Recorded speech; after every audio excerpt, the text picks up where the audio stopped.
You have now entered the lab, episode 109. Elvis Escobar, Fort Sama. Thank you. Welcome. Appreciate it. If you're watching this now, you're not subscribed to our YouTube page, definitely hit that like and subscribe button as you tune in. If you already are, pass this video on to a friend. Spread the love as we try to spread the love with whoever engages with us for the next hour, hour and a half. But appreciate you guys for listening and locking in with us into the lab. Episode, of course, Broward Vintage. We put up a post on Instagram about Broward Vintage. Things are booming. 2024 is a big year for that sponsor of the pod, and we're trying to get the name out there. This shirt that I'm rocking is a Broward Vintage original 2007. It was a gift from the CEO of Broward Vintage that I'm repping it today because I'm going to Royal Rumble on Saturday, driving up to Tampa, so it's a big day. I'm probably going to rock this one at the arena, probably get a lot of compliments. I'll refer everybody over to Broward Vintage on eBay, but appreciate Ben and big stuff going on. But we'll get right into it. Usually we do a lot of hooping and hollering in the beginning, like we always lead off with. Is it hooping and hollering or hooting and hollering? Could be hooting and hollering. I stand corrected. Hooping and hollering. I feel like it's a modern day version of that. We do some hooping around here too. That's funny. I said hooping and hollering. That was I think it's hooting and hollering. hold me accountable. Horn here's a hoot. But what's going on, man? How was your week? Anything fun happened personal wise? Obviously, we'll get to football and all that stuff in a little bit because that's obviously the trending topic over that. But what's going on in your life? Week was good. Before I get into that, as Ray was saying, Broward Vintage, our sponsor, they got a Whatnot episode with 5900 later tonight, 9:30. Broward Vintage, locally sourced in South Florida, vintage, new men's and women's clothing. You can shop on eBay. The link is in our bio on the link tree. You can't miss it. Just go on our Instagram. The link tree's there. You scroll maybe like a little thumb flick up, and you'll see it on there. Value prices for every item listed. DM Broward Vintage if you are trying to buy or sell some stuff or trade. All kinds of business going down with Broward Vintage. Like Ray said, it is a big year for them. We're hoping to, definitely be a part of it and keep that ball rolling with them and make some moves. So I'm excited for that. I will put in real quick. Just keep going I went on the app on eBay and I just wanted to search one thing. All you got to do is go to his page on the app on eBay, and then you go to the top search. You could just type in, let's say you like jerseys. Just type in the word jersey.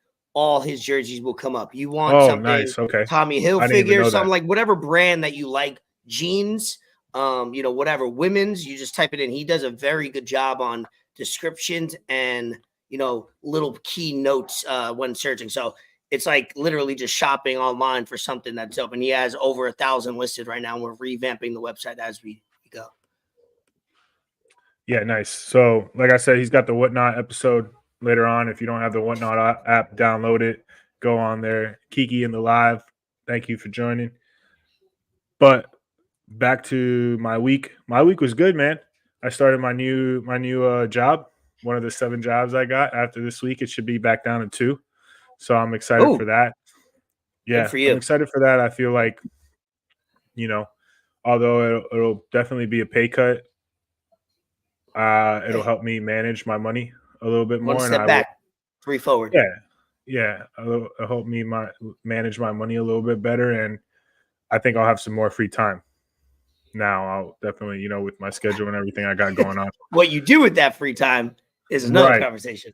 Yeah, exactly. So I'm excited for that. I just want to see. It's gonna be a little bit of a curve the first month or two, trying to get acclimated, trying to get adjusted, and it's gonna suck seeing that pay cut, but I just got to get used to it, man, and figure out other ways to supplement that income. But I think it's a good move, and I think that job I got now is definitely a step in the right direction, and I can see some upward movement in that in a few months. I think I got the potential, and I think that what I've seen so far, I think I could definitely compete with the people that are in there. Not saying anything bad about them. Everyone has been great, but I know I can do a lot of things. I'm blessed pretty smart. I just gotta put effort in it. That's sometimes where I fall. I don't. It's got to be something I'm really into, man. If I don't really like what I'm doing, I'm not gonna put that effort in it. And it kind of sucks. I really have to switch that up. And what you were doing before, it wasn't a career job, so it was something that was, you got hooked up, a full-time job, good pay, and then you didn't have to do much, but you got to know when to stick and move. That I did get right. Stick and move. Not hooping and hollering. You got to know how to stick and move in life. You got to know when to, get in and out of bob jobs. And weave. Yeah, bob and weave. There you go. Dishing and swishing. Shout out Walcott Frazier. So yeah, you just got to know when to get out, because you get stagnant. You start getting depressed. You start getting into other things, like, you stopped going to the gym. That was one thing. You stop. All of a sudden you start maybe drinking one day more than you usually do, just because you're bored, or like whatever the case. It all, before you know it, I love that saying. If a boat is off 1 degree over time, next thing you know, you're way over here. And I use that reference when I have to, deal with my personal stuff or give advice. Sometimes, you're off that 1 or a couple degrees in life for weeks at a time, days at a time, months, and all of a sudden you don't even recognize yourself 3 months later. And you're like, what? How did I get here? And that has to do with like habits and lifestyle choices or jobs. Obviously, it all starts with jobs, because you're at that fucking job for like what, 40 hours a day? Well, 40 a hours. week, I'm sorry. So yeah, hopefully not 40 hours. It adds up after a while. Well, yeah, it certainly adds up. I got my mom in here for you were able to chop it up right before the episode. I got my mom here. Yep. It's becoming a tradition. Last year she came. Sorry, I'm all disoriented. Last year she came for less than a week for her birthday. Now she's here for her birthday week, so she'll be here till Thursday. Her birthday's on Wednesday. Shout out her for hanging out. It's been good. We've hung out more in the last 48 hours probably than we did in the last 10 years, basically, in a collection of like consecutive hours. It's been very cool to just relax, chill. And it's been a little cooler in South Florida than you would like, but man, it's been so cold. It's a lot here, warmer bro. Though. It's a lot warmer than it is up in the Northeast. I can't imagine. So obviously, you guys are colder, right? How's the weather there? Man, I hate it, bro. I hate it in the morning. Like jacket necessary all day long? Yeah, no, not all day long. Just in the morning. Okay. Yeah, and at night it kind of. Yeah. But I'll get out to my car when I go in the morning, and I'll have like ice on my car. If it rained the night before, it'll be ice on the grass. Yes, you got to sit in my car for a little bit. Yo, thank God for seat warmers, man. Warm that up. Seat warmers, so clutch. Warm my ass right up, man. It helps out a little bit. I just wish I had a steering wheel warmer. That'd be real clutch. But I'm not complaining. I turn up the heat to like 80, 81. I'm cooling on the drive home. My butt's nice and warm. I'm chilling. But yeah, sometimes I gotta put that defog on. Put the what's that shit called? The defogger. No. Yeah, no, but the solution that comes out. The windshield. The coolant or the fucking liquid out. Yeah. So it can kind of I get it. Thaw out the ice a little bit, they get it. But you got automatic start for your car? For my car? Yeah, but it doesn't work. Or I just don't know how to do it. It has a little button that does it. It's not worth fixing because it could be expensive if you do have it. Because I'm not too worried about it. Yeah, but if you have it, I can go out there, start the car. I can go out there, start the car, and get it going a little bit before I got to go to work. But by noon, it's back in the 60s. It's back to chilling, and then at night it'll start getting a little colder. It'll drop down to like under 40 in the high 30s. Oh no, that's late at cold, night. Yeah, late at night it'll be mid 30s. Yeah, right now I'll tell you where it's at right now. Right now it's at 50. It's 50 here, but I guarantee you in the next few hours it'll drop down a little bit. Yeah, so I'm hoping for the next couple of days she's here. My mom's here till Thursday. She has half a day on Thursday or a third of the day because obviously travel getting to the airport, but she has 2 days. So it's going to be 78 and 80. Hopefully it warms up for her so we can do more outdoor stuff. We've been just chilling. We had a good party for football, and we'll kind of lead into that. We had a good party at the house for her. It was like almost like a party for her. Everybody come over, show some love, hang out, I like to have her meet my friends and who I hang out with often because they're not going to be able to come to New York, and she's only coming here once or twice a year. So it's good for everybody to connect. Dylan, for example, who I've been chilling with a lot. First time meeting her, a lot of people that came. Yeah, appreciate that. You were chilling with Dylan's mom too. You and Bree were at his house. It was cool. It was cool to Dylan's do that. Mom was cool. Yeah, and it's good to do that with your close friends or people you're trying to get to know. It takes that. It almost expedites a relationship if it's a new relationship, or it almost like sums it all up if you've been friends with somebody for so long, and then you get to know their parents. Then it all kind of makes sense where why they are the way they are, or exactly. And usually it could be not all positive. Sometimes it's you can't be hanging out with some people's parents because they're either not entertaining or boring or whatever. But good thing when we hung out with Dylan, very entertaining night. My mom's good, so she's all cool with our friends. So so we'll enjoy the next couple days. That's funny you say that, because obviously when I was younger, growing up, when I was a teenager, early 20s, whatnot, I love my parents. Obviously, I've always loved my parents, but that relationship wasn't as strong as it is now. And now, since I moved from the house and I've lived in Jacksonville and lived here in Georgia, not on my own, but I haven't been living with my parents, I'm slowly starting to realize I have a good relationship with my dad. I have a great relationship with my mom, of course. Mm-hmm. But as time goes by, I'm starting to get a feeling I'm starting to act more like my parents. Yep. That's what happens. I think that's a 30. The 30 that when you hit 30, you start to. It's a thing. Has that happened to yes. you? Like, there was things that I would notice about my dad growing up, and I'd be like, yo, why does he do things that he does? Like, why is he like this? Why does he point little things out like that? Corny why does it jokes, matter to him? Like, sayings.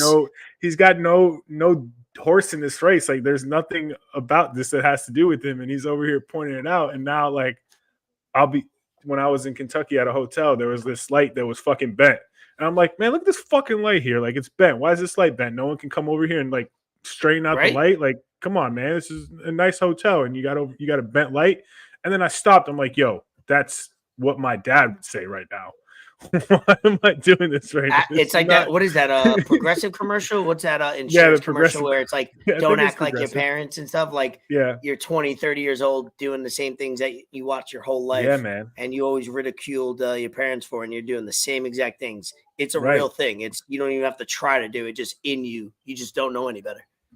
Is it just because you've always been around them and you grew up with them and you see them doing that, and now you just like subconsciously do it?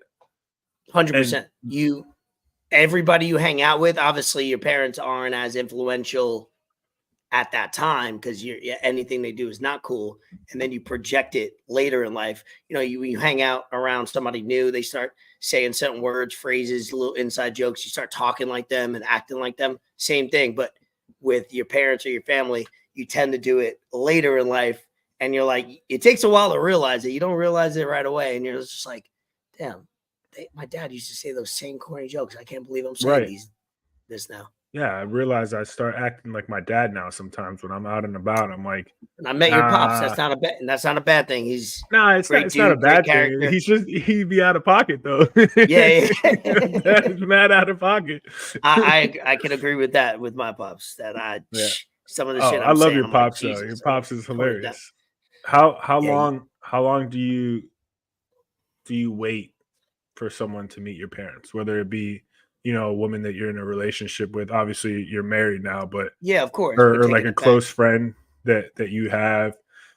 Obviously it's a little different for you because your parents live in a whole different state, but I think in the past I think in the past if it was like a female, you almost don't. I've kind of done it all where it's like you kind of meet by accident, like back in the day, living in a 2-story house. you try to sneak them in and go up to your room right away. And then it's like that awkward, like going up the stairs. Oh, they're in the kitchen. And then that's weird. You don't want that, but you also don't want the super formal sit down and it's like a interview or an interrogation. You almost want a middle meeting where it's, you got limited time and it's a quick, small convo, small here and there. And then you hope that other people are around to distract all the variables that can happen. Because if you have a sit down like, one-on-one, you don't know how that's going to go. Kind of like if you're having like a get together at your house, like for like a holiday, not a special holiday when it should just like Christmas or Thanksgiving. That's intimate. Yeah, that's serious. Yeah, unless you've been with that person for a while or whatnot. Maybe like, I don't know, some 4th of July type thing or like Labor I said, Day people are party. Around. There's a lot of distractions. I think that's a perfect time conversations quickly. Yeah, very true. Yeah, I've been through it all with that.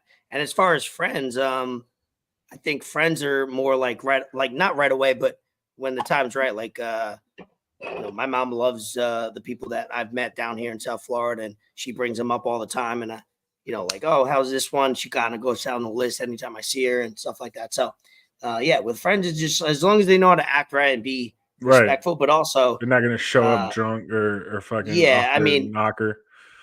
Good thing I have, parents that aren't uptight about things, so they're not going to like really. They'll judge, but they're not going to really judge to the point where it's like, I don't like this person because that one time they showed up. The first time I think Vito came to New York, he's chugging Captain Morgan out of a bottle in front of my whole family back in New York and friends for my surprise 30th birthday. At that point, it didn't turn to a negative. It actually made him, he was himself, and it actually is a good joke now. And we could all talk about it. Obviously, I know your parents are a little different, more conservative than mine. So if I did that when I went over your crib to watch UFC, I think that relationship's over. I can't go over your house anymore. Like your mom's not asking about me or even caring. So I understand, but I would understand either way. I would understand my side, and I would understand that because it's like, you don't want to be acting a fool. Right? Yeah, I think when you go to someone's house, you kind of have to. Whoever's house you're going to, you want to have some kind of expectation set. That person should kind of let you know, hey, this is how my parents are. This is kind of how they are. Exactly, scouting report. Watch the film. Watch the tape. Get together. Some preparation, because you don't want your parents to feel awkward, and you don't want that person that you're bringing to feel awkward. Because if there's a lot of awkwardness, then it's just recipe for disaster, and that's the last thing you need, especially if it's the first time. Once it's like the 3rd, 4th, 5th time, people start opening up, they get more comfortable, then they can kind of get a little more intimate or whatnot. But those first few times, yourself, but also be aware. It's kind of like exactly. my at least principle. Be yourself, because you don't want to seem phony or weird or awkward, but also, be aware of situations. I say this as I'm drinking beer on the podcast that my mom watches occasionally. She knows. If you walk into a different, whether it's different cultures or you got different situations, and you got to just read and relate. That's when you don't want to go back to your other question. You don't want to invite a socially awkward person to come into your family environment, where it's controlled, and then that socially awkward person doesn't know how to act. I try to take pride, especially if your parents are Hispanic and loud ass Cuban. Yeah, exactly. I think I think I can only speak for myself in this. I think I could adapt to almost any type of either background or economic scale or small gathering or big scale. It depends. So you got to be adaptable. I think that helps. You're very good at that because of where you were born, raised in New York, which there's a lot of cultures in New York, and then you moved to South Florida, kind of the same thing. A lot of cultures, a lot similar, of different tax brackets in both places. So you've had it all. You've seen very, very rich people, and you've seen not so rich people, and you've seen kind of poor people, and you've been able to kind of just get used to that, and that helps. Same thing with me. I'm from South Florida. You see Spanish people, you see Portuguese people, you see Haitian people, you see white people, people of all cultures. So I think that's a good thing, and it helps a lot. And it does help in Florida, where there's like, in general, you're walking into usually a party atmosphere. So if you walk in a party, you usually know where you're going to get in South Florida. You're going to get, everybody's drinking, everybody's having a good time. Games are being played, Right. usually outdoors, indoors. You can kind of adapt way easier than if it was like more of an uptight feel. But it's up to that person that invites you to give you the scouting report. Hey, tell me what I need to know, what I don't need to know, what I should act, and then I'll hopefully adapt accordingly. Appreciate everybody for locking in. We got a good amount of people into the lab. Keep your comments, keep your topics, anything that we talk about right away. We're gonna jump into some all some that helps. football. Yeah, Everyone that's watching, interacting with us, comments, all that helps. Keep the we're gonna convo jump going into some sure. football because we went football! from 8 teams in the NFL playoffs to now down to 4. We got the Detroit Lions taking on the San Francisco 49ers. And then on the other side, we got the Ravens and Kansas City Chiefs. Were you watching the games? Were you locked or were you working? So I was working, but I was able to catch some of the games. I was able to catch the Lions game, Bucks game, and then I watched most of the Texans and Ravens game, and then I did watch the Bills and Chiefs game at work on my phone. So I got I was able to watch and get the gist of it all. I think it was all four great games, except the Ravens and Texans game. That was pretty much the only blowout. Mm-hmm. I didn't watch the 49ers and Packers game. Sorry, I missed that game. I knocked out Saturday when I got home from work. I didn't sleep well. All Friday 4 night, games were from a score. The difference was a score, except for the Ravens and Texans. They came out, and the first half of that game was a little slow and close, but Ravens came out. But other than the on the field stuff, because as a podcast for people that are new, we're not going to break down like the technicalities. We're not trying to be ESPN and talk about the X's and O's. why they lost. Yeah, we're not trying to do that. We're just trying to talk about stories of the game and stuff like that. We'll start off with the Ravens Texans. Obviously, you got a young quarterback in CJ Stroud, which I love, and he's a fan favorite, I think, immediately. And then Lamar Jackson. I'm a big fan of CJ Stroud. Yes, we all are, especially here on the pod. You got Lamar Jackson, which he's I would love if out of the 4 teams, or even when the playoffs started, I would love for the Baltimore Ravens to win. I don't hate the Ravens, but I also love Lamar Jackson. I think he'll probably win the MVP, and he's from Broward. He was born and raised 3-4 miles west of where I live right now. But that game was cool. That I love that the Ravens won, take care of business. Now they got a home game against Kansas City. Any storylines on that game? So, I was that game. I was definitely rooting for the Ravens. I wanted the Ravens to win. I think they have a lot of South Florida ties. I'm a huge fan of Lamar Jackson. Been a fan of Lamar Jackson since he was at Louisville. Since he crushed FSU. I think that was his coming out party when he did what he did against FSU. And then the game with him and Deshaun Watson, Louisville versus Clemson, they were going back and forth. That was a great game too. In college, the biggest thing for me is I don't know how he was the last pick in that first round in that draft. Crazy. 31 teams. I think even the Ravens had another first round pick that year. I might be wrong, but I think they did. Every team in the league passed on him at least once. Mm-hmm. And that just, some players might look at that and be like, damn, like I was passed up on. Like, what the fuck? Like, does no one care about me? Like, do they not know how good I can be? And with his personality on Strum, I don't think he ever thought about that way. I think he definitely looked at it the other way. He's like, all right, well, now I'm going to ball out. Like, I'm going to do my thing. And the craziest thing to me is how people always have he's not a quarterback. He's a running back. No, motherfucker. That dude has evolved his game. Like, he's a great passer. He does it too with not these. Granted, he just got Zay Flowers. Zay Flowers is a great receiver. And also, anyone that's in the NFL right now starting is a great player. But Lamar doesn't have that Tyreek Hill, Jalen Waddle. He doesn't have that Mike Evans.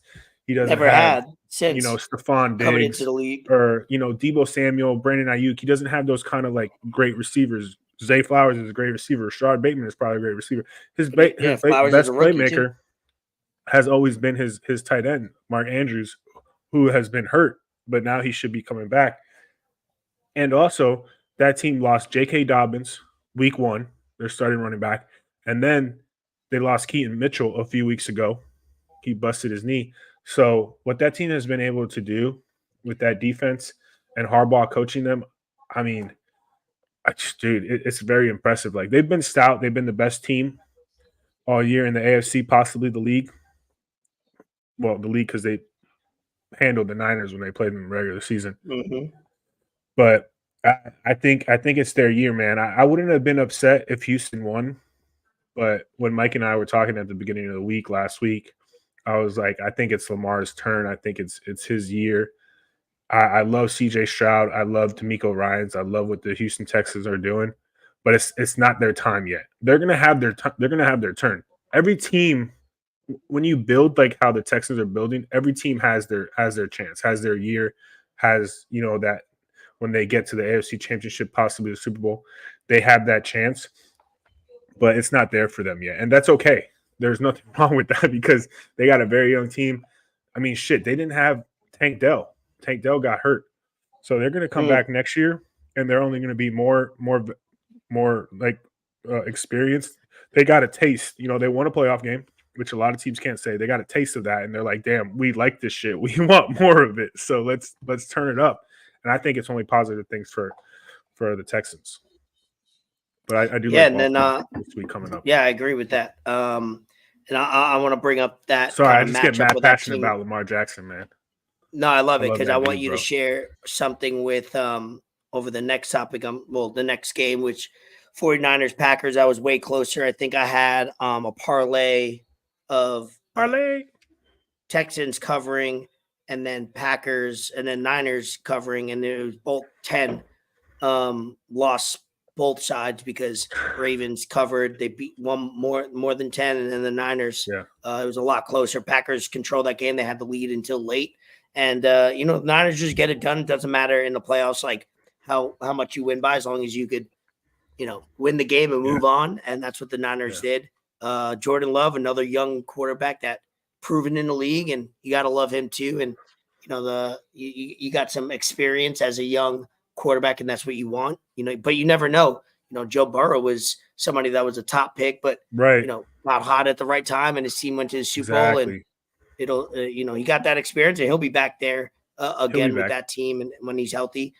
But can you pull up the logo for the Super Bowl? If you could bring up maybe all the logos for the last 3 or 4, because this was trending, and I like topics like this because it goes, what you like to conspiracy talk a little bit, and kind of, the logos are made. Obviously, I don't know how they're made, but they're made in probably in an AI system where they throw a couple colors in there. And over the last, I think 3 or 4 Super Bowls, both colors of the Super Bowl have been matching one side of the AFC and the other side of the NFC. And I want you to pull that up so you can kind of look at maybe the previous ones. I know it's been on Twitter, so you can probably pull that up pretty quick. And I'll just keep talking until then. But yeah, the Saturday games were good. And then the Sunday games obviously were, Lions. Who doesn't root for the Lions? Being at one point 0-16 and battling back, and they're the longest drought. They have never been to a Super Bowl, and it's been 60 years or 50 years since that they've been in existence, more than that, but they've never been to one as long as a Super Bowl era has been. And they take care of the Buccaneers. Close game, but I think the Lions had control of that for most of it. And I never doubted the Lions winning. So Ford's pulling up right now. What is it? The last 3? Okay. So the last 3, yeah. Can you hear me? Yep, I can hear you. Okay, cool. Yeah, this is the last 3 Super Bowls. I thought about this dumb theory every day for the last month, starting to get really concerned. So Super Bowl with the Rams and Bengals, like we were just talking about, in LA. Yep. Colors gray or orange and yellow. Mm-hmm. And Bengals and Rams went. And then last year's Super Bowl, green and red, Eagles and Steelers, which was a great game also. And then this year they got Red and the purple. purple and red. So And these logos are made months ago, or like probably a year ago. They're probably made and then they actually play them out. So it's not like they're waiting for the season start or things to develop. These are made months before we even know who the number 1 seeds are or who the hottest team is. Obviously, Niners number 1 seed, Ravens number 1 seed too. Right. But yeah, that's pretty cool. It start the conspiracies. It's shaping up. It's shaping up to look that way. I think that would. Evan says, "Do you know who their coach was on the 0-6 team? Was it Patricia? Not Patricia? Could be, yeah. Correct me if I'm wrong, him, Evan. I think it might be Patricia though. Yeah, he's bad. He always had a pencil in his ear, even though you can't write on a laminated piece of paper with a pencil. He didn't do well then. Yeah, right. That's funny. I wouldn't be surprised. Obviously, those were the 2 best teams all year, and then kind of going back to that Packers 49ers game, kind of the same thing along the lines with that Ravens and Texans game. You have the Packers per se aren't really inexperienced in the playoffs because they go to the playoffs pretty often. They just had Aaron Rodgers. Yeah, they've been flipping that quarterback for the last 30 years. So, but as far as quarterbacks go, Jordan Love is inexperienced in the playoffs, but he turned it up in the last quarter of the season. I think he has a bright future. I think you definitely want to build around that dude. Get him some playmakers, even though he has some great playmakers already. But they'll be all right. I think they'll be all right. The 49ers are just too much, and playing in Levi Stadium is no joke. No, that's no small feat. It's tough. That 49er crowd, I'm sure there's a lot of faithful 49er faithful that have been there. Yeah. The stars showed out. When you play in a game in a city like New York or Chicago or Dallas, especially a playoff game, those big time cities, LA, San Fran, those stars are going to show out. Those people are going to show out, and they're going to show them on the big screen, and the players are going to get hype about it, and they're going to have another reason to play harder. Like when you see Jerry Rice, Steve Young, when you see those players on the sidelines that have won with that franchise, that turns you up a little bit, even if it gives you a little 1% boost. Right. Yeah, that's 1% more than the other team doesn't have. Mm-hmm. So yeah, it definitely helps, like you said. So maybe the Dolphins we've been blessed. Bit of that next year. Mute. Yep. Can't hear you now, but figure it out. Until you figure that out, I can't hear you. I just seen a stat that Pat Mahomes is 13-1 playoff record against all other quarterbacks. He's 0-2. So combined, he's never, since he's been a starting quarterback in the league, he's never not been to the AFC Championship, which is wild. I think it's 5 straight years being a starting quarterback because he sat for 2 years. So it's insane. 3-1 in the playoffs, not facing Tom Brady. Even if you combine that, 13-3 in the playoffs is ridiculous. Obviously, there's been a lot of consistent him and KELCE, some of that offensive line, but there's been his weapons have come and gone. Running backs, wide receivers. I think this is his least talented, young, the least talented, but youngest at this moment. Not saying what they can be in the future. Wide receiving core that he's had. Obviously, KELCE's a staple, but no, I think now I can hear you. That's pretty crazy. Pat Mahomes, huh? Yeah, Mahomes is different. I think the Chiefs, as long as they have Mahomes and Andy Reid coming out, I think they're okay.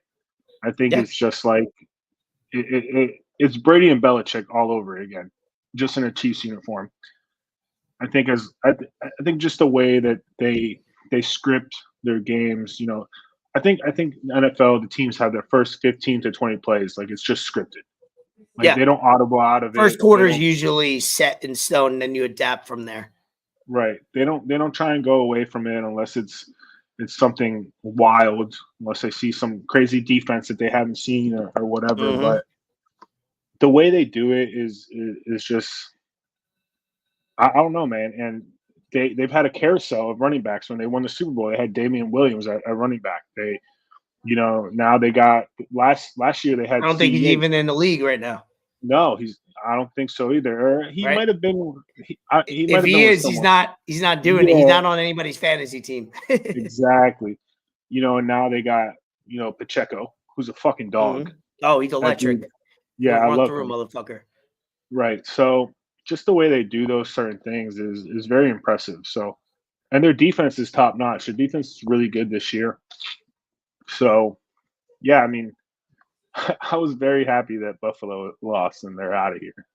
But Buffalo was they did their thing. They had injuries on their defense, Tre'Davious White, Matt Milano, and whatnot. But I mean, Buffalo gonna Buffalo, man. The Bills are gonna Bills, Yep. and you really can't script it any better than Bass missing that field goal wide right as it was in their Super Bowl runs.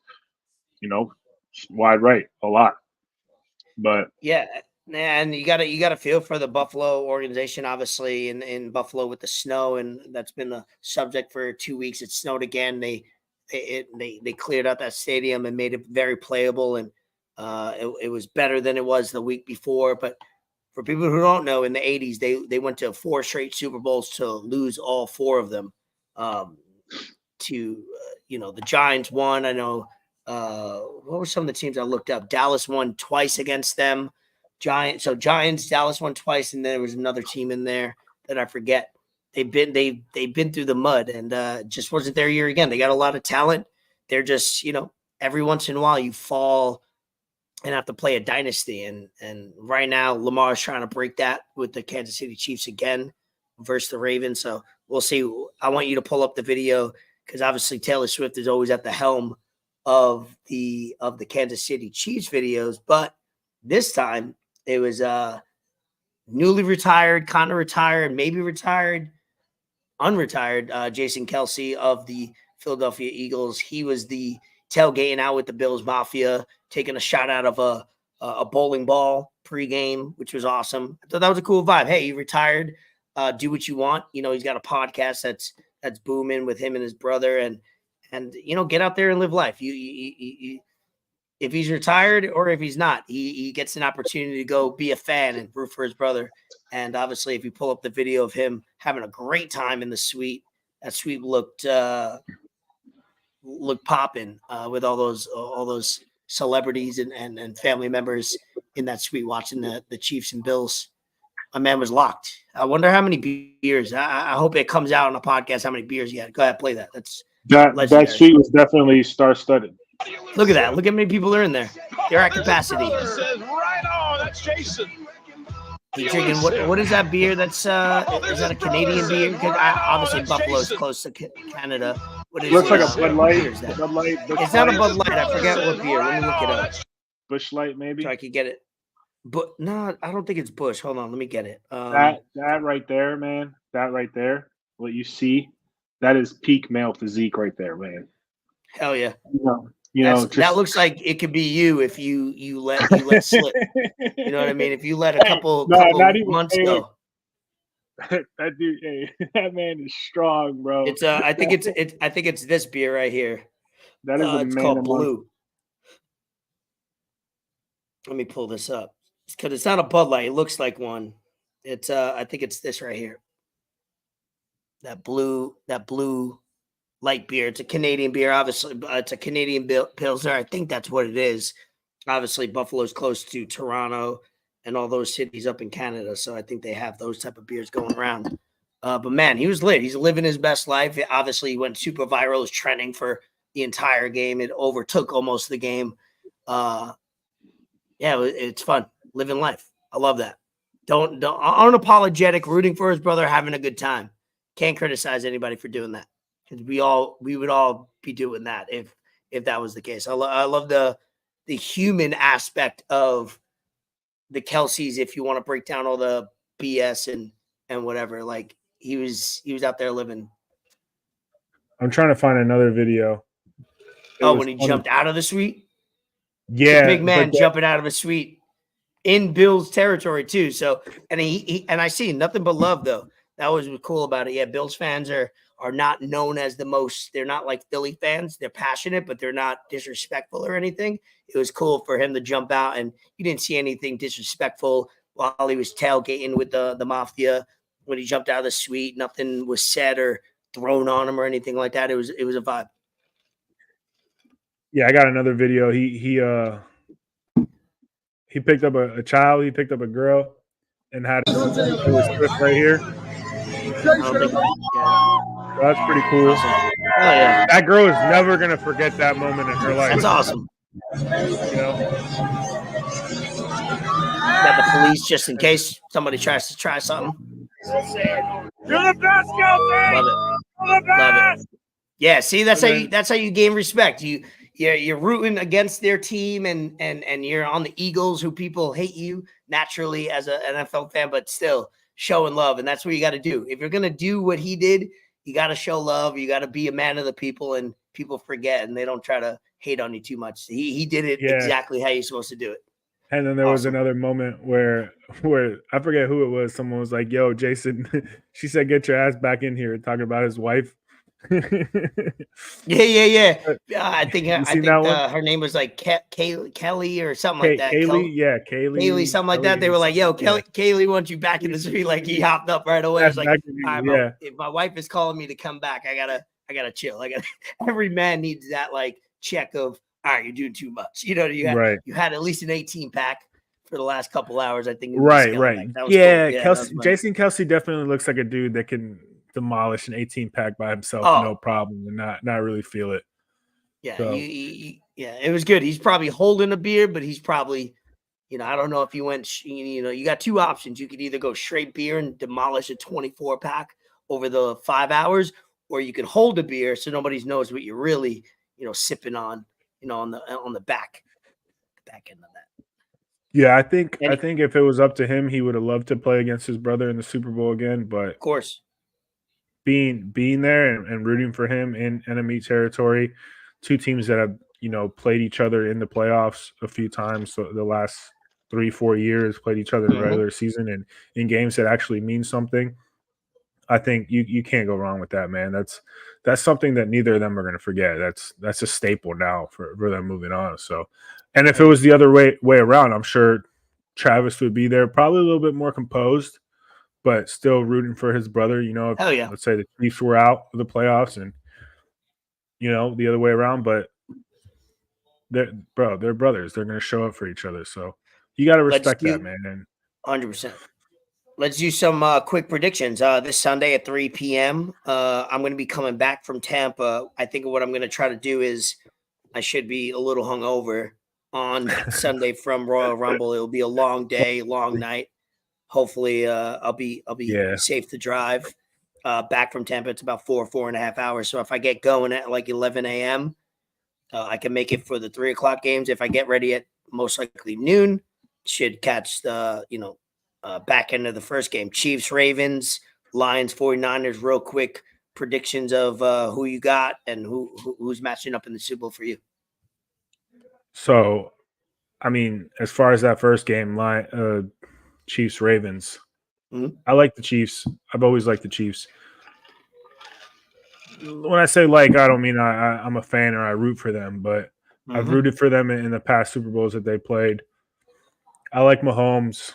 I like Pacheco. I like Andy Reid. I got nothing against them. But I think it's time to get someone else in there as far as the AFC goes. I mean, Mahomes has been a starter for 6 years. They've been to the AFC Championship 6 years in a row. That's impressive already. Yeah. But Mahomes, that was Mahomes, the game on Sunday. That was his first playoff road game. This dude has never played a playoff road game. That was his first. Pretty well. Ravens are favored by 3.5.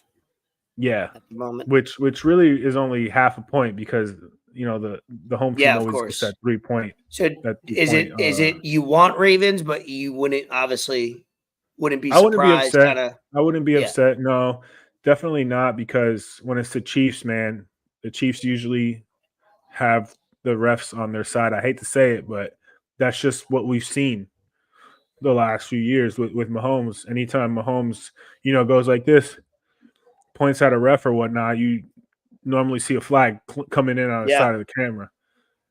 But I want the Ravens, man. I think the Ravens win. I think it'll be a close game. Yep.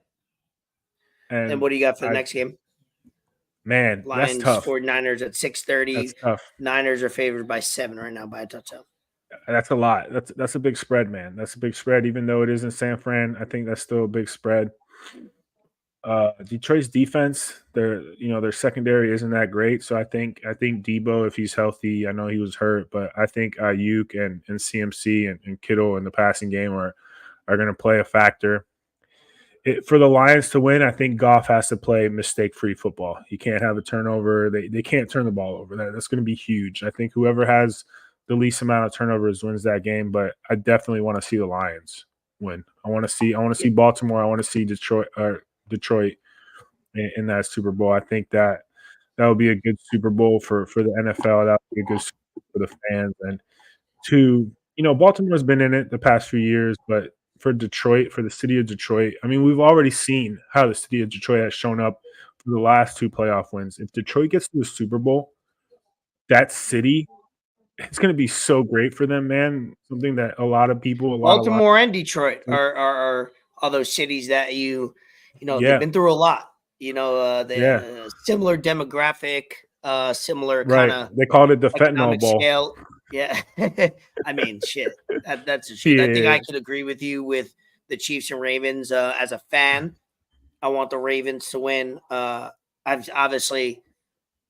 We've seen the Chiefs enough where I don't. If I'm rooting for a game like that, I'm going to root for the Ravens. I wouldn't be surprised any of those 2 teams come out on any one of those come out on top. But 49ers are exciting with the weapons they have.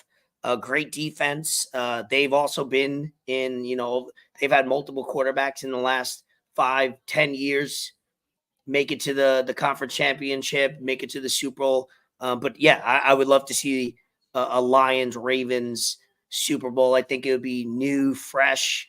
You get you get the Lions that have never been in a Super Bowl. I think you got the narrative with that. I think America would be behind naturally the Lions, and that's what you want. If I'm thinking business-wise, NFL, you want at least one of those teams to be a passionate team, and then you get one of those like favorites, and then you see what it is. I think those are the best Super Bowls you get. Because we already had Chiefs. We had Chiefs and 49ers in Miami. Chiefs won. It was a good game. Garoppolo was their QB. I think Purdy manages that offense a little bit better than Garoppolo did. Mm-hmm. So we saw that already. And then I don't know. I really would love to see Lions and Baltimore in the Super Bowl. I think that would be exciting, man. All around great playmakers. You can't. I mean, when it comes to these last 2 games, you really have. Even though these 4 teams may not have had the best record in the season, usually the NFL gets it right in the championship games. It's really the best 4 teams that are left standing. So, like I'll always say, hopefully it's not a one play type situation where you get these 4 teams that are playing at a high level, and hopefully the refs don't decide anything. Hopefully it's not too many close calls. That's what upsets me, and I thought that was going to happen a couple times with the Chiefs Bills game, where there was a couple calls and it was like, I hope this doesn't decide the game, because it takes away, and then all of a sudden you wake up and you're watching highlights and all they're talking about is the missed call or the big one play, and it's unfortunate. Yeah. Hopefully both games that they're doing today with Diggs catch. That was a great throw by Josh Allen. Like a historic throw if it would have been completed. Yeah. Like he bombed that bitch, but. It's inevitable though with these games, man. how exactly how intense these games are. It will come down. Something will happen, whether it's referee or a fumble or a yard or an inch, and it always happens. Yeah. But you just root for good games, and I'm excited for conference champion Sunday. So for me personally, it's gonna be great. I'm gonna be able to. This week's gonna be great for me. I'm gonna be able to still hang out with my mom, celebrate her birthday, obviously. Go to wrestling, have a great weekend from Friday to Sunday with that. Come back for a nice NFL Sunday. I'm excited about this week, so we'll see how that goes. And next week, hopefully, we got some good content that we could talk to you guys about. But obviously, Absolutely. Second half of this episode 109. Thank you for listening. If you made it this far, or watching us live, or watching us on YouTube, listening in your car. We'll take it to the second half now. One thing I did want to pull up as far, and we'll get into UFC in a bit, because I know you talked to me about that you didn't really lock into that so much. A couple sport-related topics was pull up the video of, we love Caitlin Clark. We think she's one of the most all-time hoopers on the women's side of NCAA. There's been things that she's making more money in NIL deals and all that than she would make in the WNBA, and that's a fact. With the freedom and in America, what you could make money and take advantage now in college hoops and college football. But she's a little flop, a little floppy, some people said a fan ran into her. If you watch the tape, we're showing it now on YouTube. Before we'll get you decide for yourself if who ran into who, and if it's legit. It's a lot of controversy. She ran into the fan, bro. Yeah, that's what I mean. Like, she's looking up. Fan has a phone in her hand. She's excited. If you're running, straight, she's running on an angle. She's not. Yeah, you run into the fans, and then she kind of flopped a little bit, and then she had a press conference about the safety and stuff. And I agree. I'll always be a proponent. Storming the field from a TV aspect and excitement, if you're watching the game, is always fun. I don't even know how storming the field or the court is still a thing. I think if you talk about safety and all that, that's a no-brainer on that side. As a viewer, it's always exciting. If I'm not there, I don't care. Storm the field, have fun, big games. I think storming the court goes a little extra with big games. It doesn't even have to be. It could be game 2 of the season. People storm in the field and storm the court, which I think it should be reserved for big moments. But they made a bigger deal out of it than it should have been. What do you think? There's another angle. She definitely pushes her. She sees her the whole time. From that 3-point line, she sees her the whole time. Shorty's got her phone up like this. She's not really looking. Yeah. The fans doing what the fans doing. The fans doing exactly what the all 100 people on the court are already doing, running with their phone. Obviously, like I said, if you're talking safety, the storming the court, storming the fields, something serious will happen. Right. Eventually, things have happened, but you're taking a risk. I love it as a fan, like I said. But yeah, Caitlin Clark, you took an L on that one. You're my girl, but took an L on that one. Come on, sack up. Yeah, I mean, it's only going to be positive for her. There might be people going on social media right now saying that she's flopping, saying that she's doing women's this, sports. You're being talked about her. Exactly. So she's a hooper. Yeah, I've never personally been to a game or anything like that. Yeah, I haven't been to a college game, basketball game, or I've been to college football where the field or the court has been stormed. I've always would have loved to be there for that. Mm-hmm. And yeah, I mean, I can see how it happens. There's only so much security. There's only so much police officers that they can have at an event. And when you have hundreds of drunk college teenagers running at you, you're just going to take an L on that. And you're just going to be like, yeah, go ahead and run on the field. I'm not going to stop you. And that's probably what the fans are thinking too. Yo, if 100 of us run on the field at the same time, they can't arrest all of us. They can't stop all of us. Yeah. So let's just go. Yeah, exactly. But all it takes is a bad situation to happen, and you don't want to. You almost want to make a law or a rule before something bad happens, but that's gonna. It seems like NCAA or however security goes, it's gonna take something really bad to happen for it to be like, all right, moving forward, this can't happen. Yeah, and I think that kind of stuff. I mean, yeah, they're playing against Iowa. Caitlin Clark, she's a phenom. She's the most hyped up women's player in a long time, but it's a regular season game. It's not a March Madness game. It's like not, every time they lose, you're gonna see storm in the court because they're exactly. They're most so hyped. I think it gets saturated after a while. I think it should, especially with college basketball. There's so many games in the season. I think it should be left for. And granted, it sucks because the playoff games or the tournament games aren't going to be in the team's home court or whatnot. But that kind of stuff, I mean, it's just It doesn't really make sense to me. Yeah, football is a little bit different because you're playing your rival, maybe a team.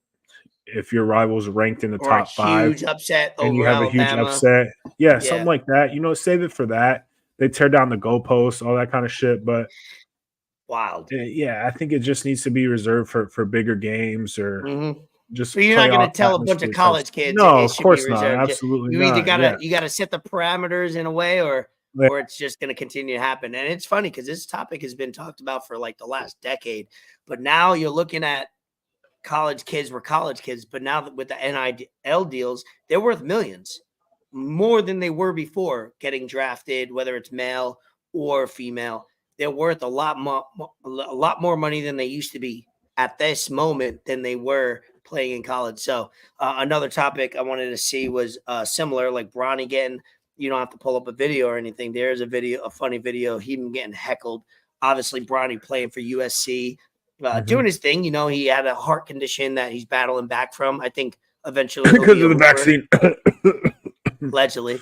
He's not somebody that's going to get drafted after year 1 or 2, but I think if he plays 3 or 4 years, he can build himself up to be a nice prospect, and we'll see where his career goes. But he's already getting heckled. LeBron's showing up to his games, which credit to him. He's a father trying to watch his son hoop.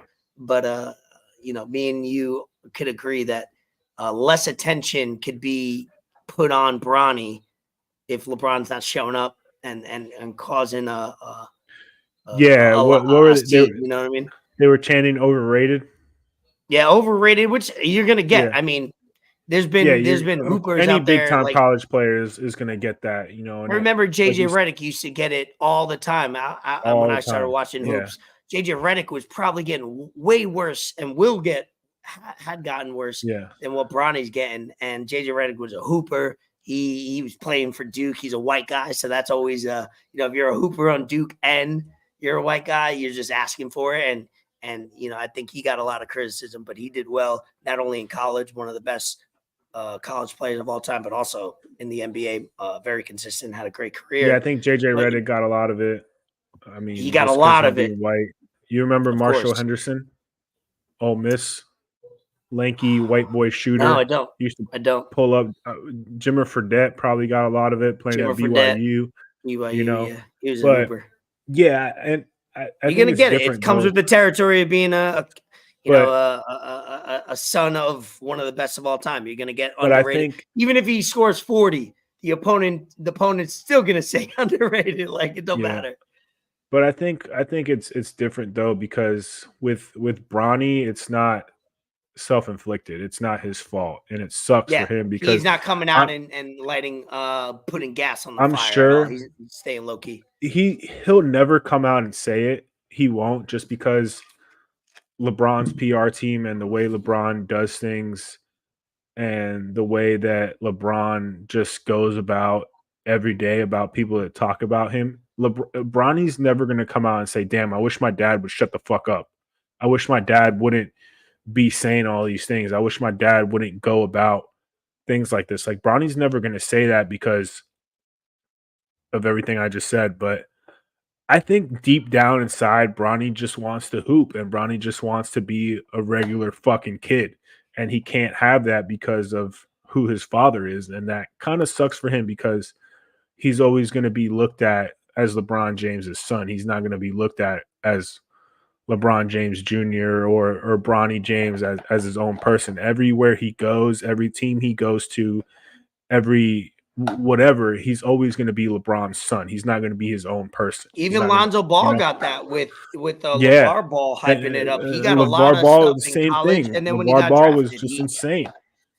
Yeah, bro, and granted, LeVar Ball never played in the NBA, so it's there's there's levels to this shit. But I think with LeBron saying, "Oh, I want to play with Bronny, that's my dream," like, bro, shut the fuck up. Like, LeBron's in an interview, let him live, saying like, "Yo, stop talking to me. I'm trying to watch my son play." No, bro, like, you can you can watch your son play at another time. Like, you're a professional. You have to answer these questions. You have to do certain things. You can't just be like, "Oh, I'm not really gonna. I'm gonna answer your question, but it's gonna be half-assed because I'm paying attention to something else." Like, I get that's your son, and I get everything, and it looks cool, and it looks awesome on Bleacher Report, and everyone's going to share it. I shared a story on our page, LeBron saying, "Oh, I got to go watch my son. I got to go watch Bronny." Like, dad, that's cool and all, but you got to kind of tone it down a little bit because it comes a point where you're doing more harm than good. Yeah, you got to And know, he's like, never going to live I up to get the it. hype. Yeah. Bronny's never going to live up to what you're expecting of him because of who you are already. Like, people are expecting Bronny to be just like you, and we're never going to have another LeBron James, and there's nothing wrong with that. Don't put more attention. Yeah, Let don't him add more develop pressure as on him. is. He's sure. and LeBron's still never been that. We talk about it all the time. LeBron's always going to be he makes about everything him, about even himself. when It's annoying. Yeah, and we're over here we can all talking about agree it, on and it sucks for Bronny. It sucks for Bryce, because Bryce is a hooper. We were talking about Bryce it the is a other hooper. day. Bryce is the one. I think Bryce is the one, and he's not talked a lot about. Obviously, Bronny's the first, and he has his name, and that's why he goes as Bronny and not LeBron. But man, Bryce, and I think right now I'm not an expert, but watching film of both. Yeah, he's first of all he's taller, so that helps as far as flexibility position wise. But yeah, Bryce is low key like. If I'm Bryce, I'm happy Bronny's getting all the attention. Let it go on him. But I'm just going to slip through. I'm going to go to a good college and I'm going to hoop. And I think Bryce is going to be better. Honestly, I don't even know if Bronny really even wanted to go to USC. I don't know. I'm not talking to him. I don't have a we don't know. We don't have sources. But Bronny, he had offers from everywhere. He didn't have to be this. He is a great player. He's a great basketball player. Don't get me wrong. But when you're LeBron James's son, like, colleges are just going to offer you something, just offer it from you because they know all the hype and publicity and money they're going to get because of where you come from, And he's still getting acclimated, bro. He just had a heart condition, dog. Like, he didn't play the first few games. He's still getting used to his team. He's getting used to college level play. It's all different from him, bro. And he has to get used to it. And it sucks because no one's going to give him a chance to because they expect him to be this great player. And it sucks, bro. It really sucks. Yeah.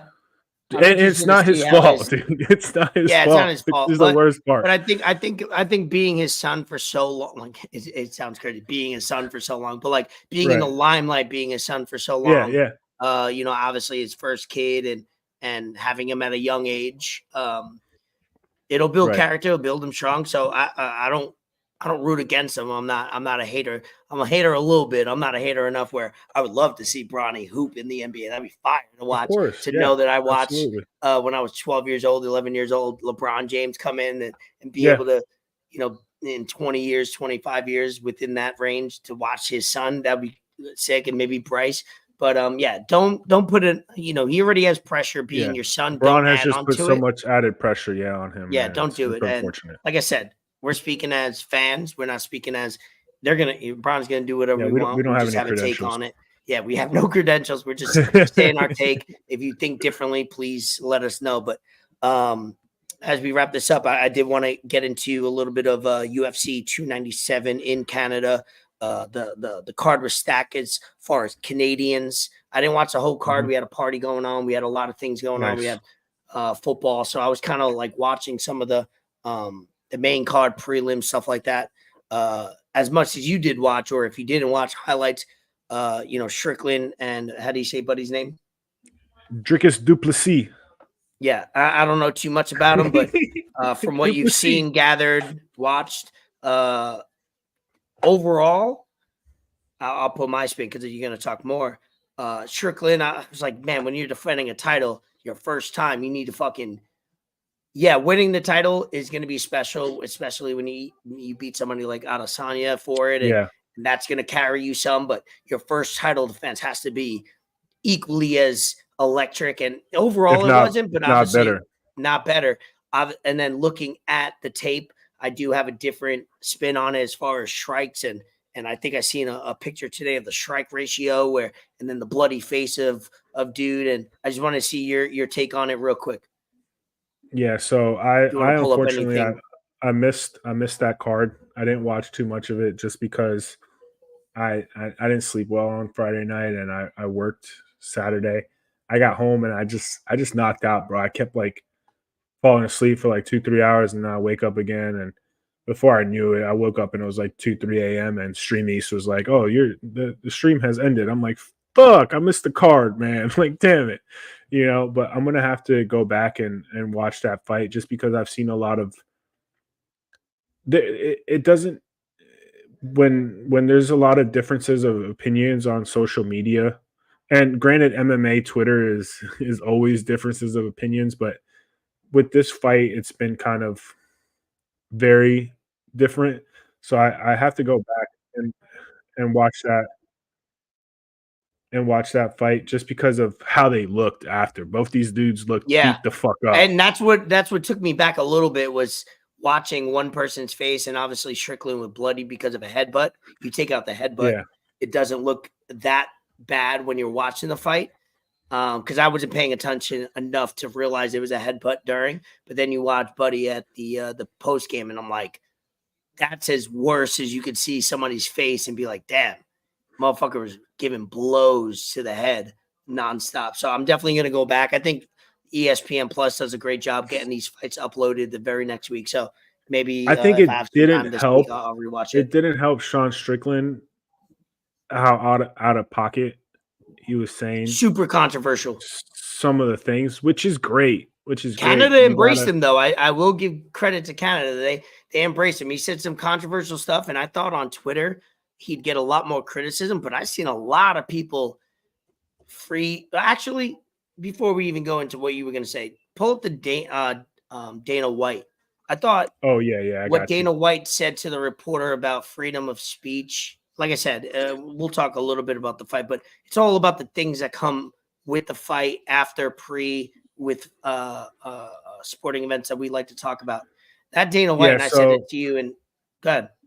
So leading up to it, Sean Strickland said some things about a reporter, and he was saying, not really anti-homophobia or anti-transgenderism, none of that stuff. He's always been a dude that just has, American dream type morals, and he's a man's man, and he went through a lot of shit in his life growing up, which has made him who he is and built him to the kind of person he is now. And he just has a different outlook on life, and he's not with that woke shit. And the UFC embraces that. The Dana White embraces that as the CEO of the UFC, and I think that's great. I think that companies should embrace that. I think companies should let people say what they want to say and not worry about if 1% or 2% of their employers or not even 1% or whatever, less than half, less than 25% of a people feel about what that other person is saying. I think you should be able to say whatever you want to say, and it doesn't matter if someone else gets offended as long as you're not threatening someone. There's freedom of speech everywhere. You can't yell fire in a movie theater. Everyone knows that. You can't yell bomb in a fucking airport. Everyone knows that. So there's limits. Everything to else is freedom of free speech, game. Let somebody be but themselves. You you don't have should to be agree able to with say what everything. you want to say, and the UFC is all for that, and I love that. And like you were They saying, won't this promote it. They won't promote Right. it as if like, look at this guy, look. But yeah, and then we'll let Dana White take the rest, because I think he says it. I love how I he think did it, every bro. I love how he president said of it. a company should lead their. Obviously, it's not realistic. I think every company should be led with this mentality. God, play it. About like, you obviously give a long leash to your fighters about what they can say when they are up there with a UFC microphone, and you are getting into territory of homophobia, transphobia. Like, is there? I don't give anybody a leash. Well, I'm saying a leash. I love your that. speech. I love that. Control what people say. Going to tell people what to believe. Going to tell people. I don't fucking tell any other human being what to say, what to think, and there's no leashes on any of them. What is your question? I was asking that question. I'll move on though. Yeah, probably a good idea. That's ridiculous. I love to it, bro. give somebody a leash. Free speech, brother. People can say whatever they want, and they can believe whatever they want. If about like, you obviously The give way- a long leash. The way of, and we've talked about this many times, and I think as I get older, freedom of speech is big, because we see where companies now dictate, because they pay somebody a lot of money. They try to dictate everything they say and their values. And we live in America, which is the best country in the world. the best place to ever been born, raised in, and be yourself. We live in a country or a world now that we've given too much to companies and maybe who pays you. As you if we pay you, small, big, whatever, this is what we represent and this is what you should represent. And that's crazy. You know, people that came over my house, there's 20 people here at one point, probably. We all have different beliefs. We all have conversations, different dialogue about whether it's political, and we all come from different cultures, religions, different states, cities. We're all not going to agree. I think we all know that. And I take pride in people that come to my house that I don't want people to believe in everything I believe. I don't want to be friends with people that I believe that have the exact same ideology, religion, culture. I want to learn. And guess what? If I don't agree, and there's times where we've talked that I thought you were a little too extra, maybe I'm too extra when it comes to things, and it's okay.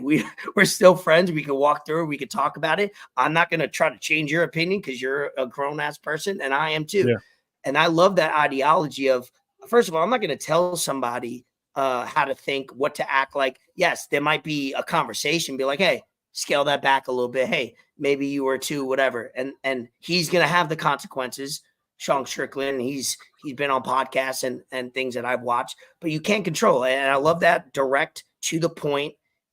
Dana White handles that as well as you can. He's not being combative towards a reporter. He's not insulting the reporter back. He's being direct and as simple as he can. Is I'm not going to tell another person, especially a grown person, what to think, how to speak. They're their own person. You don't like it, that's cool, that's fine. Root against them, bet against them, that's fine. Same thing in life. If you don't like the way somebody speaks, you don't have to engage. You don't have to watch that show, that movie. You don't have to do a smear campaign and make your life and your whole personality about canceling somebody. Just keep it moving and find something you like. Stop being about the negative. And I think in our society, we're so focused on let's get this person's life ruined because of the way they think. In time, most of the time, if it is too strong or if it is quote unquote wrong, that person will eventually realize by loved ones and stuff. And if they don't, it's okay. So then root against them. And then you're the biggest strong Sean Strickland hater in the world. And you root against him. And guess what? He lost. You celebrate that. Boom. The guy that said X, Y, and Z, I wanted him to lose. He lost. Ha ha. That's how you get back at him. He still deserves a place in this world saying what he wants. Is it right? I'm not saying I agree with him. But also, I love the fact that he could speak his mind and getting to know and let me decide whether I like something or dislike something, you know? Yeah. So just for context, I found, a video of kind of what this was about. I'm going to share. It's only a little over a minute. There's some that are a little bit longer, but this is just a clip from it. Let me ask you something. Are you a gay man? I'm an ally of the community. Okay. If you had a son and he was like, you had a son, he was gay, you'd be like, oh man, you don't want a grandkid? No problem. Oh man, well, dude, you're a weak fucking man, dude. You're part of the fucking problem. You elected Justin Trudeau, like, with you fucking when he sees the bank accounts, like, you're just fucking pathetic. And the fact that you have no fucking backbone, and as he shut down your fucking country and seized bank accounts, you ask me some stupid shit like that, go fuck yourself. Move the fuck on, man. That doesn't really answer the question. 10 years ago, to be trans was a mental fucking illness. And now all of a sudden, people like you have fucking weaseled your way in the world. You are an infection. You are the definition of weakness. Everything that is wrong with the world is because of fucking you. And the best thing is the world's not buying it. The world's not buying your fucking bullshit you're fucking peddling. The world is not saying, you know what? You're right. Fucking chicks have dicks. The world's not saying that. The world's saying, no, there are two genders. I don't want my kids being taught about, who they could fuck in school. I don't want my kids being taught about, their sexual preference. Like, dude, this guy is the fucking enemy. You want to look at the fucking enemy to our world? It's that motherfucker right there asking these stupid fucking questions. Okay, that was maybe a little out of pocket. He directed a lot of very strong, and I don't agree with everything he said, but I still like the fact that he has a platform to be able to say it. Yeah. Yeah, and I wouldn't have a problem if someone was up there saying the exact opposite of Sean Strickland of what he just said. Exactly. That's what people are allowed to do. That's what, you know, the the US fought for, and what we should do as people, and it he's on sucks for Sean and UFC's on a platform of ESPN, worldwide. which is Yeah. completely the polar opposite of what he just against said. all that. Yeah. So Yeah, we'll but see how this works out money wise and there was company some wise yeah. partnership.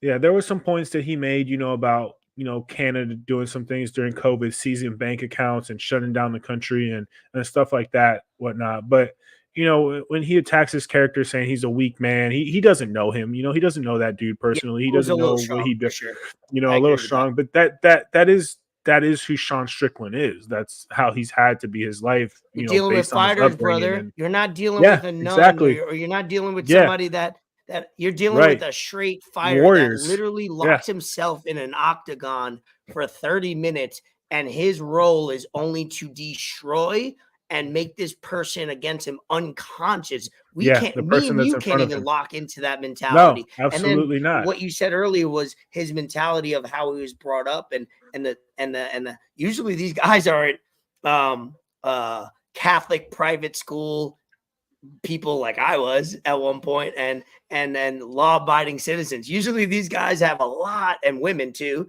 because let's be Yeah. honest, where they had a lot of struggles and trials and tribulations growing up, and they aren't Right. the people that you might look up to in a certain way, but you can look up to their mentality and the way they fight every day and the way they train and the way they hustle, and to make them as if they should be the people that have the right quotes and say everything right. That you're the fool, you're the idiot. And that's, I think, what he was trying to get across was, hey, I'm gonna be me, I'm gonna say what I want. And Right. Dana White did say that reporter did bait him. You asked Sean Strickland a Right. question, you know what the answer is You're going to looking. be. You're looking. You want a clickbait. You want something to write. You want something on your video. Like He asked you that want question something. fully knowing Right. what that response He knows was what's going going to to be. come. He knows what Sean Strickland is going to say. And I think that's, I'm speaking, just saying, in a perfect world, I feel like all athletes should say what's on their mind, but a lot of athletes aren't going to say what's on their mind because of You got a lot of money behind the scenes, bro. You a lot can't. of money behind. And I get it. I And get both I sides. think I that's definitely one of the understand that best too. things about the UFC, that they let their fighters, they let, their employees say what they want to say. And like I said, someone could say the exact opposite of what I believe and what I think and how I was raised. And I'm not going to go out there and, I might be like, oh, this person said something. Okay, cool. I don't believe it. Whoever they're fighting, whoop their ass. That's it, Whoop bro. their But ass. I'm not Yeah. going to Bet I'm not against going to them. go Do on a whatever you got to vendetta do. against them and be like, oh, this person's wrong. This person shouldn't be doing this. Like, cut this person from the UFC. Whatever the case may be. But also, at the end of the day, they're trying to sell fights too. And what sucks for Sean Strickland is his last two fights have been not in the US. He fought in Yeah. Australia, for when he Where's won the he belt, from and then he originally? just What fought in state? Canada. Shit, I don't fucking know. I mean, I I'm don't sure I know. can It's pull it funny up because real I think he quick. mentioned on Rogan. Let me look that up real quick. I got you. I I got want it to see right what here. state he's from, because that does help. He is Oh, he's from Cal. He was born in Anaheim. He was born in wow. California. Okay, major city in You know? California, which now Yeah. is very liberal and very on the opposite side of what he's talking.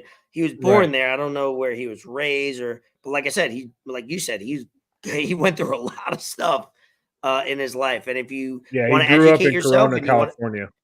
if you want to be somebody that goes, you know what, I'm not going to judge this person right away. Look up. He's on Joe Rogan where he talks about his past. He He's had on Theo he had a Von, good and he episode talks with about Theo it. Von. Yeah, I gotta watch it. He kind of Go broke ahead and down educate yourself, and then come to the Yeah. conclusion whether you Yeah. dislike somebody and maybe See, understand that's them a the little bit thing. more. That's the thing. People are going to say all this kind of stuff, and people are going to believe what they want to believe, but they're not going to take the time out of their day to go back and learn about what this person has been through and why they're saying the things that they're saying. And that's what pisses me off. Like, if I'm having a conversation with someone, I can kind of very quickly decipher if they really know what they're talking about or if they're just following an agenda based off what they see on social media and the current trends and what people are feeding them. Not, oh, hey, okay, this person is backing their conversation based on actual facts, based off stuff that they've learned, not just someone that's spewing shit, you know? I'm going to respect someone more when they're taking, even if we have a difference of opinions, there's not a problem with that. And we've spoken about this. That art is gone. That art is done. It's there's coming no back though anymore. I think It after is. this event with him, Dana, UFC, and I've seen a lot of things happening recently on Twitter, and it's kind of scaling back, obviously with COVID and BLM and all that. Like, I'm not taking a side, not saying right or wrong.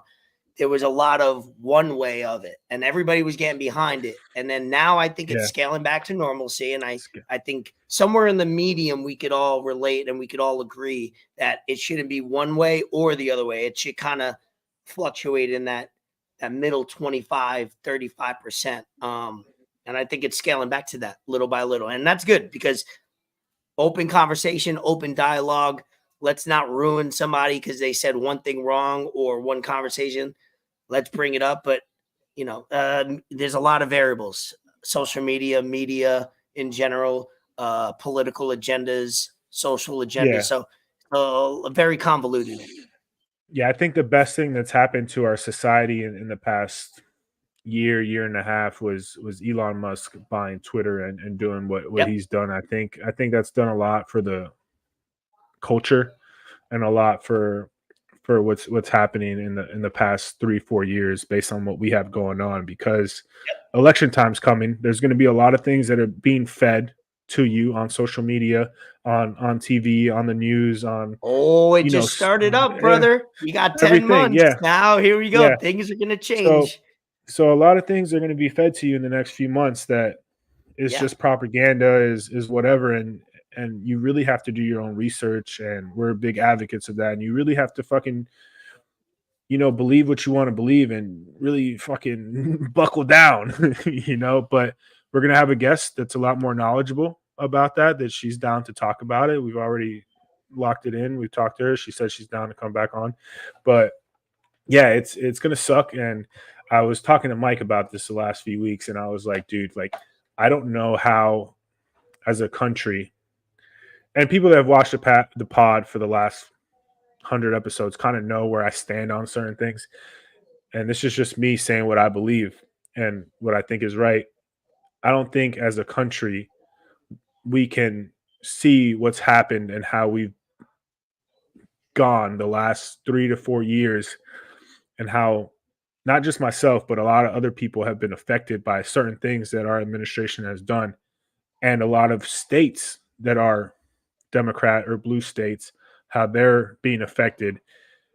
And anyone that isn't easily influenced, or anyone that has their own conscience, or anyone that has their own brain and isn't easily influenced by others, can be like, yeah, I want 4 more years of this. This was great. Let me get another 4 years of what we have going on right now. And what sucks about America and whatnot is we just have 2 parties. We have Republican and Democrat. I mean, we have more parties, but those are the 2 major parties. And what happens is we'll have 4 years, Republican, and we'll have 4 years Democrat. It's, sometimes we get 8, people get reelected, but half the time, half that tenure, half their term is them just changing up what the past administration did. And we don't really ever move forward. And that shit kind of sucks. We're too advanced, man. We have too much positive stuff to where that can't keep happening, man. Something needs to change. And I think slowly but surely we're kind of moving in the right direction. And I hope it keeps going that way. And I hope people I hope we get back to what we had, man, because these last, and I'm not saying it's all Biden's fault or all Kamala Harris' fault or whatnot, because everyone plays a part, man. You can't dumb it down that far. Everyone in office plays a part to what we have going on, but it's us. It's the people. It's stop blaming the leaders for the reason why we're democracy for a reason, So yeah, I hope things change in the next few months. I hope we get better because man, like right now we're the laughing stock of the world, and that shit, it shouldn't be like that, bro. Like we're fucking the US of A, dog. Like come on, what are we doing, man? Like bro. Like come on, we gotta tighten up, bro. Sick and tired of this shit. I'm sick and tired of looking weak. I like that we ended it on that note, like more of a serious, obviously not political. We try to stress we're not. We have our own kind of ideology or political. if you feel a certain way, if you whatever, we've had this before. We've had Comment, differences jump on of the opinions. pod. We had Let's people. go. Let's have We've had people dialogue. come on and talk about it. Both just DM sides. us, bro. Please. Like we're not gonna come out here and call you words. We're not gonna say anything. We're gonna listen to what you have to say, and that's what we do as a podcast, man. That's like what we want, bro. Like, we're not going to sit here and laugh at you, man. Like, just come on here and educate us, bro. I want to learn from you. You should want to learn from us. Like, that's how it is, man. It's not ever that serious. And if you think that, then fuck you. I'm not going to hold back now. Like, if you think that you're going to come on here and we're just going to destroy you, nah, bro. Like, go back and watch episodes of our guests. That's not how it is. Everyone that leaves always texts us right back and been like, yo, that's one of the best things I've done. That's one of the more fun things I've done in a long time. Both sides of it too. I didn't think it was going to be like that. We get fucking positive feedback every single time. Yeah. We cater to everyone here. I don't care who you are, bro. If you're fucking transgender, hop on the podcast and tell us your story. I don't give a fuck. It doesn't matter, bro. I want to learn. Like, I'm sick of this shit, bro. Like, I don't understand anymore, man. Yeah. I really don't get it. I really don't get it. We've taken the art of conversation out of the mix with the totality of one way. You have to be one way or the other. And it's, we got to, like I said, we got to go back to the medium, and that's what I try to tell friends and family. And I'm sure you do the same way, where, we'll make jokes when we're in a conversation, a group chat, whatever. But when it comes to if you want to have a real talk or lab talk, as we say, we're always open. I have new people here at the dude. I had somebody here for the first time the other day. That was a friend of a friend. He came in, hospitality. I don't know his thought process, whatever, just getting to know him. First thing, he comes to my crib, you're fucking getting served. You're getting the host with the most, just like everybody else. Then we could get to know each other. But I'm going to treat everybody with respect right off the jump. But to wrap up episode 109, any shout outs, any little small things, non-topic wise, just had 70 point shout out. Joel Embiid against 70. the Spurs, which super low level of. Yeah, but 70 right is 70, bro. No, 70, no matter what. 70 is 70, LeBron James used to cook the Bobcats all the time. So all those the time. numbers still live on forever. Any other shout outs, anything going on? Let's wrap up this. No, not too much. The only shout out I really have that, I need to go back to writing stuff down, because I'll think of stuff throughout the week, but I always forget, man. When we come on here, it's just one of those things that once we're locked in, it's just hard for me to remember. Shout out Savannah Hurricanes. They're still doing their thing. They're still undefeated. They're on the road for like the next month. I think they play a bunch of home games and then they play a bunch of road games. That's just how it is. But they're still undefeated. They won by 2 points their last game. They played in Atlanta. Their next game is in Virginia. And then shout out Bull Ring Podcast as always. They're doing a lot more stuff now. They did like let's do a collab soon. They were out in the streets of Savannah doing their pod. And then the last shout out Hillary. It was her birthday. Or it's her birthday today, I think, but they celebrated over the weekend. So shout out Hillary, friend of the pod. She was a guest. Women, they have birthdays that last a week or a month. Yeah, it's their birthday month. Birthday. That's how it is. So shout out her for her birthday, 22. Happy 22nd birthday. We appreciate you and look forward to having you back on. Young and living life. Love absolutely. It. That's all I got right now, man. Birthday talk. Shout out my mom. Her birthday's on Wednesday. She'll be leaving on Thursday. Shout out. She's 21 again, as they say, for the right 40th year. Don't do it. I'm excited about this week. I appreciate doing this podcast. It always gives me something to look up to or look forward to. Yeah, shout out everyone that hopped on, man. NFL weekend, Royal Rumble. If you're not a fan of wrestling and take some stickers. Some stickers. I'll do everything. I'm gonna have a full week and I'll put out some content. It's gonna be fun. If you don't watch wrestling, you got to watch the Royal Rumble, WrestleMania, all those key things. It's gonna be a fun week. So that's it on. Let's see. Let's get a couple. I know we keep saying let's get a couple guests. You've been settling into your jobs. running kind of crazy a Yeah. little bit with guests. So let's Yeah, get and some guests the thing on. is, we can easily have repeat guests on, but I want to have some new guests on, and I got to follow up with some of the people that I hit up that told me they were down. So I just Yes, gotta. Some of the people I hit up are kind of busy, but that's also me just not following up and being lazy about it. But It's all I good. got a few people that, You're that busy. I can get Being on. busy is Yeah. never a negative thing. You're doing your thing, and that comes first. As podcasts always comes second because it's something we do for fun. Absolutely. Episode Yeah, 109 like, subscribe. Hey, download Whatnot. Broward Vintage with is 5900 going is live live right now. momentarily. They So probably are live right we're- now. Yeah, Text we're and gonna Ben. I'm going jump to be on live on that. and support you. Let's I'm do gonna it. hop on Buy and some dope and test some clothes. shit. So. Episode Exactly. 109. Bidding starts at $1, bro, for vintage clothing. You can't go wrong. No brainer. I've Come on, seen some man. of the clothes he's putting on. It's It's fucking some deal. fire. It's some heat, man. You get some shit for less than $10, bro. Come on. Elvis Let's go, Escobar, baby. Fort Fort Sama. Sama. Enter the lab, exit the lab. Peace.